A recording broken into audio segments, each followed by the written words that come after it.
So అలా guys welcome back to our YouTube channel Burhan boss. ఈరోజు మన వీడియో వచ్చేసి ఏంటంటే నైనా జై అయితే మోటివేషనల్ స్పీచ్ అయితే చూడబోతున్నాం. అంటే ఏహెచ్పి యూత్ అసోసియేషన్ వాళ్ళైతే ఏర్పాటు చేసింది ఇది. మన లీడరు ఒకటి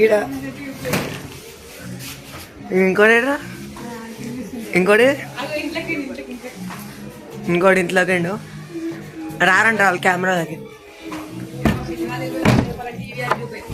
ఎటేషన్ డోర్ అయితే ఎటేషన్ గాయ్స్. ఇప్పుడైతే మనం ఏహెచ్పి యూత్ అసోసియేషన్కి అయితే పోదాం. ఆడ పోయి అయితే మోటివేషనల్ స్పీకర్ అయినా PhD holder, youngest PhD holder అయినా నైనా జైస్వాల్ దగ్గరికి అయితే వెళ్తున్నాం. ఆడ పోయి డైరెక్ట్ వీడియో పెట్టేసి ఇంకేముండదు, ఇప్పుడు పోయి డైరెక్ట్ వీడియో పెట్టేసి మీకు చూపెట్టడే. అంటే అరే ఇగో భవానీ ప్రసాద్ అయితే కొడుతుండు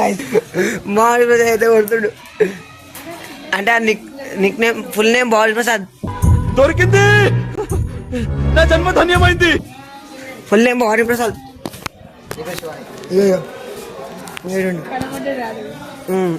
అవుతుంది గాయస్, దాచుకుంటుంది మొత్తం పూర్వం తీరు. మీ ముందుకు రావాలంటే సిగ్గు అవుతున్నాడా?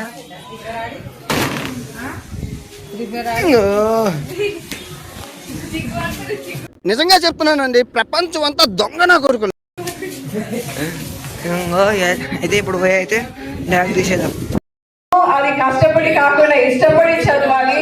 And one more important thing అదేంటంటే మనం ఇది పేరెంట్స్ బాధ్యత కూడా. అంటే పిల్లలు వాళ్ళ ఫ్రెండ్స్ అంటే మంచి కంపెనీలో ఉన్నారా బ్యాడ్ కంపెనీలో ఉన్నారా అది చూసుకోవడం పేరెంట్స్ బాధ్యత. ఎందుకంటే మన తప్పును మనతో చెప్పేవాడు మిత్రుడే, కానీ దానికి ఎదుటి వారి దగ్గర చెప్పేవాడు మిత్రుడైన శత్రువే. సో ఇటువంటి స్నేహితులను ఎన్నుకునే విషయంలో మనము చాలా జాగ్రత్తగా ఉండాలి. అండ్ అదే విధంగా మనం చూస్తే ఇక్కడ వచ్చిన అందరికీ నేను చెప్పేది ఒకటి, రాముడు అంతటి వాడు రావణుడిని నచ్చలేదు, కృష్ణుడు అంతటి వాడు కంసుడిని మెచ్చలేదు. సో జీవితంలో అందరికీ నచ్చేటట్లు మెచ్చేటట్లు జీవించాలంటే కాని పని.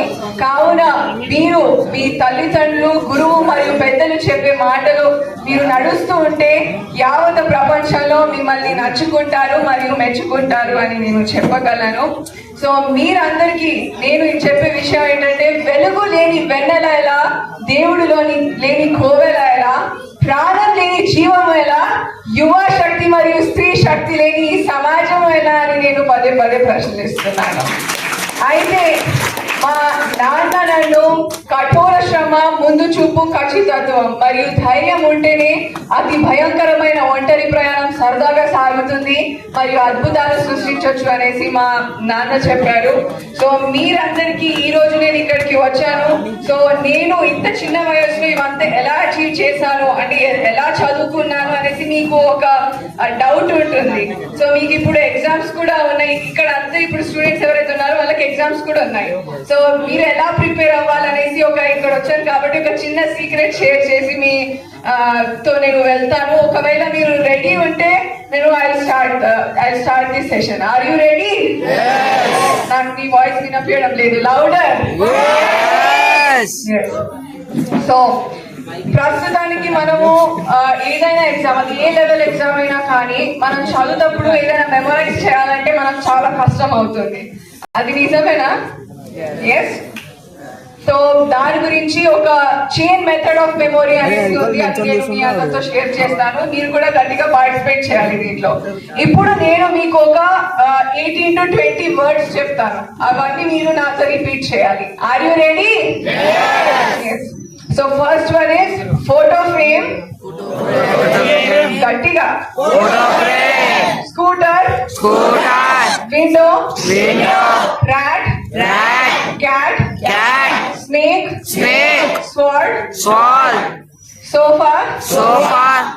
Tiger. Basket. Yellow. Fruits. Apple. Banana. Monkey. Door, door, garden, garden, tree. Tree. ఇవన్నీ ఒక 18 to 20 వర్డ్స్ చెప్పాలనుకుంటా ఇప్పుడు నేను మీకు. ఇది ఒకవేళ నేను ఆర్డర్ లో పేపర్ లో రాసిస్తే నాకు మీరు అది ఆర్డర్ లో మెమరైజ్ చేసి మళ్ళీ చెప్పడానికి ఎంత టైం తీసుకుంటారు? చెప్పచ్చు, కర్ఫ్యూ ఎందుకు ఉంది చెప్పచ్చు. 5 minutes, హాఫ్ అన్ అవర్ ఇందాక చెప్పారు. కానీ నేను చెప్తున్నాను ఇప్పుడు నేను టెక్నిక్ చూపించిన తర్వాత ఇక్కడ ఉన్న పిల్లలే కాదు, పేరెంట్స్ కూడా ప్రతి ఒక్కరు కూడా ఓన్లీ 30 seconds లో చెప్తారు, అది కూడా ఆర్డర్ లో. సాధ్యమే కదా? చూడండి, ఇప్పుడు ఒక 8 years అమ్మాయి 10th క్లాస్ పాస్ చేసింది, మరియు 8 years అబ్బాయి 10th క్లాస్ పాస్ చేశాడంటే ఇది మనము చేయడం అంత డిఫికల్ట్ ఏం కాదు కదా. సో నేను ఇప్పుడు చెప్పే ఒక స్టోరీని మీరు జాగ్రత్తగా వినండి. Okay, are you ready? మనం జస్ట్ ఒక ఇమాజిన్ చేస్తాం. ఇక్కడ ఒక ఫోటో ఫ్రేమ్ ఉంది. ఏముంది? Photo frame. దాంట్లో ఒక స్కూటర్ బొమ్మ ఉంది. ఆ ఫోటో ఫ్రేమ్ కింద ఒక విండో ఉంది. ఆ విండోలోకి వెళ్ళి ఒక ర్యాట్ వచ్చింది. ర్యాట్ ని కొట్టడానికి క్యాట్ వచ్చింది. క్యాట్ ని కొట్టడానికి స్నేక్ స్పాట్ తీసుకొని వచ్చింది, అంటే ఒక కత్తి తీసుకొని వచ్చింది స్నేక్. అయితే ఆ ర్యాట్ ఏమైందంటే భయపడి సోఫా కింద వెళ్ళి కూర్చుంది. ఆ సోఫా మీద ఒక టైగర్ కూర్చున్నారు అనమాట. ఆ టైగర్ హెడ్ మీద అంటే నెత్తి మీద ఒక ఎల్లో కలర్ బాస్కెట్ ఉంది. దాంట్లో ఫ్రూట్స్ ఉన్నాయి. A for Apple, B for banana, M for mango. అక్కడ నుంచి ఒక కోతి వచ్చింది. ఆ ఫ్రూట్స్ తీసుకొని గార్డెన్ లో వెళ్ళేసి అక్కడ ఒక ట్రీ ఉంది, ఆ ట్రీ మీద కూర్చుంది. ఓకే, సో నాకు ఫస్ట్ చెప్పండి ఇక్కడ ఏముంది? Photo frame. దాని లోపల ఏముంది? కింద విండోలోకి ఎవరు వస్తున్నారు? ర్యాట్ ని కొట్టడానికి ఎవరు వచ్చారు? క్యాట్ ని కొట్టడానికి ఎవరు వచ్చారు? స్వీట్ నోట్ లో ఏముంది? ఆ ర్యాట్ ఎక్కడ వెళ్ళింది? సోఫా మీద ఎవరు కూర్చున్నారు? టైగర్ హెడ్ మీద ఏముంది? ఏ కలర్ బాస్కెట్? దాంట్లో ఏమున్నాయి? ఏ ఫ్రూట్స్ ఉన్నాయి? ఎవరు వచ్చారు? ఎక్కడికి వెళ్ళింది? ఎక్కడ కూర్చుంది? ఓకే, సో నేను ఇప్పుడు నంబరింగ్ చెప్తాను 1 2 3. మీరు అన్ని వర్డ్స్ నాకు చెప్పాలి విత్ ఫుల్ జోష్. కమాన్. ఫస్ట్ ఏముంది? 1 2 3 4 5 6 7 8 sofa, 9 10 11 12 13 14 15 16 17 18.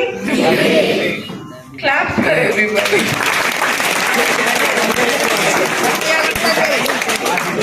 సో నేను చిన్నకున్నప్పుడు అంటే 8 years లో 10th రాస్తున్నప్పుడు మా నాన్న ఎవరైతే 25 years టీచర్ గా పనిచేశారో, సో ఆయన ఎక్స్పీరియన్స్ తో నన్ను ఇలా ట్రైన్ చేయడం జరిగింది. అండ్ ప్రతి మన ఏ టెక్స్ట్ బుక్ లో తీసుకుంటే కూడా ఒక 8 to 10 కానీ 10 to 12 మనకు లెసన్స్ ఉంటాయి, అంతే కదా. సో అవిటిని నన్ను ఒక చైన్ మెథడ్ ఆఫ్ మెమొరీలో మెమరైజ్ చేసి దాన్ని ఎక్స్ప్లెయిన్ చేసేవారు అనమాట. సో ఎక్స్ప్లెయిన్ చేసినప్పుడు ఇప్పుడు నేను ఇది ఒక ఎక్స్ప్లెనేషన్ ఇచ్చాను, అది మీరు ఒక స్టోరీ లాగా ఇప్పుడు రాయొచ్చు కదా, మీ సొంత లాంగ్వేజ్ లో రాయగలుగుతారు కదా. మళ్ళీ దానికి ఒక మల్టిపుల్ చాయిస్ క్వశ్చన్స్ లో ఇస్తే కూడా మీరు ఆన్సర్ చేయొచ్చు. దాన్ని ఒక ఎస్సే లాగా కూడా మీరు రాయొచ్చు మరియు చెప్పొచ్చు. ఏ క్వశ్చన్ అడిగినా మీ దగ్గర ఒక ఆన్సర్ ఉంది. సో ఇలానే నాకు అన్ని సబ్జెక్ట్స్ లో అన్ని లెసన్స్ ని ఇలా ఎక్స్ప్లెయిన్ చేసేవారు. సో నేను ప్రతి ఒక్క సబ్జెక్ట్ ని మగప్ చేయకుండా అంటే బట్టి కొట్టకుండా దాన్ని అర్థం చేసుకొని నా సొంత లాంగ్వేజ్ లో నేను రాసేదాన్ని. సో అలా 8 years కి 10th కంప్లీట్ చేసినాను. ఇంకా మీకు ఇప్పుడు మిగతా అయితే మీ అందరికి తెలిసిందే. సో మీరు కూడా రాబోయే మీ ఎగ్జామ్స్ లో ఈ టెక్నిక్ ని యూజ్ చేసి ఒక ట్రీని తయారు చేసుకొని ఇలా చేస్తే 100% you can do miracles in your examinations అని నేను చెప్పగలను. అంత లోతు ఉంటే దానికి అర్థం చేసుకోవడానికి పిల్లలకు ఆకాశం అంత హృదయం ఉండాలి. అప్పుడే మనము ఒక మంచి విద్యార్థులుగా మనము పిలువబడతాము. మరియు అదే విధంగా నేను as Andhra Pradesh police brand ambassador కానీ తెలంగాణలో కూడా పోలీస్ కి చాలా